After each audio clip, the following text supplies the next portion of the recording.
Good afternoon, everyone. Before I start, I want to first of all, I want to express our condolences, but also I want to say that we have family members are here. Mr. Chavarin, who is the father of 17-year-old Javier, is here. La señora Rosa Robles, the grandma, is here with us today too. We also have from the LAPD, we have Deputy Chief Oreb, who his command handles this investigation. We have Central Bureau Homicide, Lieutenant Rabbit is there. And from my staff, we have Joseph Iniguez, our Chief of Staff. As I mentioned before, we have Mr. Chavarin is here. And we have Tanisha Wright, who is the head of our Victim Services Division. I want to thank the LAPD because they, as they always do, not only came in and did an incredible job very quickly, but they were able to put this case together and be able to begin to work with our lawyers really early on to get to where we are here today. We're announcing that we're filing criminal charges against David Anthony Zapata in connection with the death of 17-year-old Javier Daniel Chavarin and the violent attack on Daniel Villalobos. On March 3rd at 2:30 p.m., David was waiting for his mother to be picked up when the defendant allegedly approached him from behind and without warning stabbed him. By all accounts, David was a great student with a, I'm sorry? Javier. Oh, I got David written here and I'm sorry. Javier, I apologize. Javier was a great student, and it's actually Daniel is a middle name. I'm sorry. Javier was a great student. He had a promising future ahead of him, and he was innocent. 5 hours later, the defendant allegedly approached 33-year-old Daniel Villalobos when he was standing in the parking lot at a Valley Food and Liquor, and he was also stabbed. Luckily, Daniel was able to push his attacker off of him and run away, and he's listed in stable condition. Javier is lucky to be alive. Daniel is lucky to be alive, Javier is not. My office is charging Zapata with the murder of Javier and the attempted murder on Daniel Villalobos. If he is convicted, he's facing 40 years to life. We can't get into the specifics of the investigation at the moment. This is an ongoing investigation. But I can tell you that the investigation includes witnesses, surveillance video, and physical evidence. We believe that we know who committed these heinous acts. We don't know why. And perhaps we may never know why. This is a tremendous loss to our community, to the Chavarin family, and it was so unnecessary. Mr. Villalobos is also suffering tremendous trauma from this event, and we want to make sure the perpetrator is held accountable in this case. Our Bureau of Victim Services is working with the family, and we will continue to do so for as long as that takes. I want to say very quickly a few words in Spanish, and then we'll open it up for any questions that anyone may have. Primero que nada, quiero decir que hoy aquí estamos con la familia de Javier Daniel Chavarin. Su papá, Daniel Chavarin, está aquí, y su abuela, Rosa Robles, también está aquí con nosotros. Además tenemos el departamento de policía, tenemos el jefe Oreb, tenemos el teniente Rabbit, y tenemos en mi oficina tenemos a el señor Iniguez, tenemos a Tanisha Wright, que es la encargada de nuestros servicios de víctimas. Quiero también darle las gracias al Departamento de Policía de Los Ángeles por la investigación que hicieron, la cual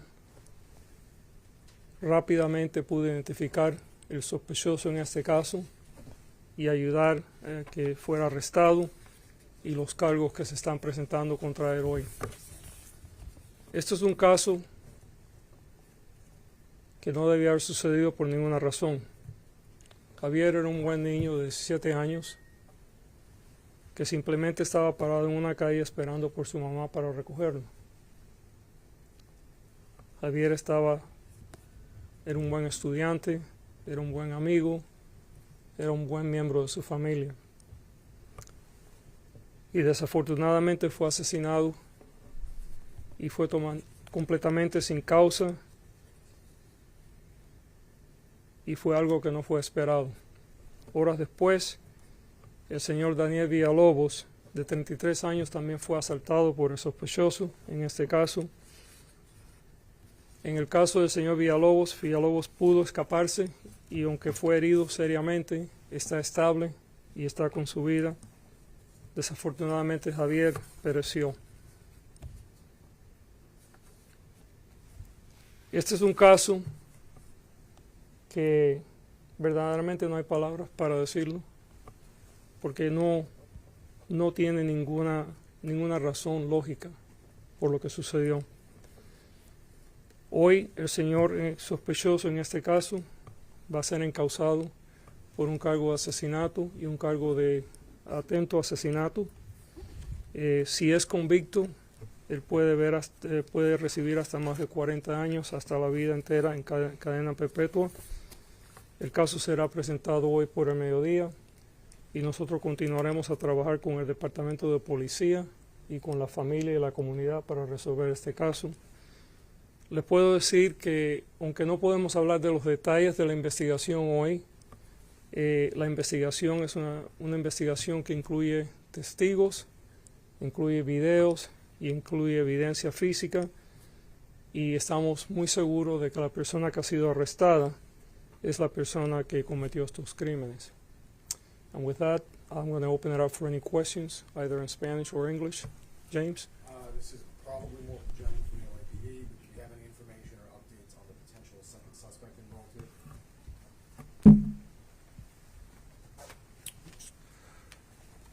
That second suspect is still being sought after. Our detectives are actively working that case, and we will provide information on that suspect when it's appropriate. Right now, we just can't provide anything outside. We are looking for an additional person. What leads you to believe that there may be a second suspect? Pete, there was a lot of video off of this that we recovered, and we know for in fact there was somebody else that drove Zapata away from the first scene. Motivations at all on this as to why these kind of attacks were happening at all? Senseless. I mean that's the best way to put it. These were senseless attacks.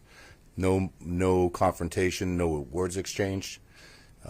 Really just spontaneous and brutal. Suspect did not know the victim? No, in either case, no. And we haven't identified the second suspect. Is there a description? Anything put out? We're not going to put that out right now, only because of where we are in the investigation. Just to clarify, we have an ID, or we're not saying whether it's an ID? We're not putting out the description of that person. Was he at the second location as well? Was who at the second location? Second suspect? We don't believe so. However, we haven't confirmed that. Do you have any information to suggest there may be more victims than just, are you looking into any other stabbings potentially? We have looked into other incidents where knives were used, and it doesn't appear that there are any other victims involved. Mr. Gascón, is there anything in our mental health system or your policies or anything that could have prevented this? So here's what we know. We know that he had no criminal history to speak of. He had a prior driving under the influence, very old, and he has some driver's license issues, again, all fairly old. So certainly as to the system, there is no indications that he had any propensity for violence. As to the mental health issues, again, he had not come up in any of the systems that we would normally see. primarily because there was no contact that we're aware of it with, police or prosecutions. Now, is it possible that other people around him knew that he was having mental problems? I think that is likely, and of course, as the investigation progresses, we would be able to see some of that. Some of the things that we're always looking is how do we improve the quality of the different systems that we have in place for people to report behavior that may not be criminal behavior, but maybe behavior that could be interrupted. The other part, and I think I'm not telling you anything that you don't know already, but it bears mentioning, we have underspent in our mental health services to a level that we have a complete lack of resources to deal adequately with the problem. Our nation, I will get to you in a second, our nation is going through a mental health epidemic. We see it in our jail, right? I mean, it's continuous, right? It's not new. We've had Ron Corporation has come into our jails. They have. This is a repeating story that needs to stop. We need to spend in dealing with those issues, because this is the kind of things that could be prevented if we had the right level of mental health interventions. And I'm not saying, by the way, I want to be very clear. Maybe I should back off for a second. We're not saying necessarily, we don't know, right? The motivation in this case is still unclear to us. Let me just get to him, and then I'll come back to you guys. I just want to. So, Mr. Gascón, LAPD told us yesterday that his mental issue is not going to play a part in presenting the case, because LAPD, according to what they told us yesterday, is that he knew what he was doing. Do you see that being a challenge in court? Like, can the defendant say, no, wait a minute, I had a mental breakdown or whatever, and can you see him challenging that, and how would you deal with that? Well, first of all, we don't have any evidence that there was a history of mental health, right? So as we go, I agree with the LAPD. We're proceeding with this case as a case where, A, we believe he had knowledge of the import of his behavior, and he's being prosecuted accordingly. It's also important to recognize that just simply because there may have been some mental health issues, not necessarily there may not be criminal responsibility, right? There's a whole spectrum, and that if it comes to it, we'll explore it at the right time. But as it stands today, we're moving with this case as a straight murder, an attempt murder, and we're prosecuting it accordingly. That was Yes. basically my question. Yeah. So you're not gonna proactively seek competency No. information? No, we don't have any reason to believe that he's not competent today. Yes. Is there any other questions? Lieutenant, how's the surviving victim doing? Mr. Villalobos was discharged from the hospital the day before yesterday, and he is listed in stable condition. Weapon, is there any description of the weapon used? The weapon used in both this incident can right now only be described as a very large knife. You have not recovered it yet. We did recover some items of evidence from Zapata's home, one including a knife. I don't know if that is the knife. We are sending that item out to be tested to confirm. That's correct. Okay. Any other questions? Family members want to say? No, they do not, and I'm actually glad that you brought the family. At this moment, the family is asking that not to talk to the media. There have been some media members that, in seeking their story, have approached them at their home and other places. I would ask all of you to please respect their wishes for the time being. When and if they're ever ready to talk to the media, we'll make sure that they're made available. But please respect their current desires. There's obviously a lot of trauma in the family. There are additional siblings. We're trying to deal with a whole host of other, the horrible impact that it's had on the family. So we would ask all of you to please respect their desires at the moment. Okay, thank you so much. Appreciate you all.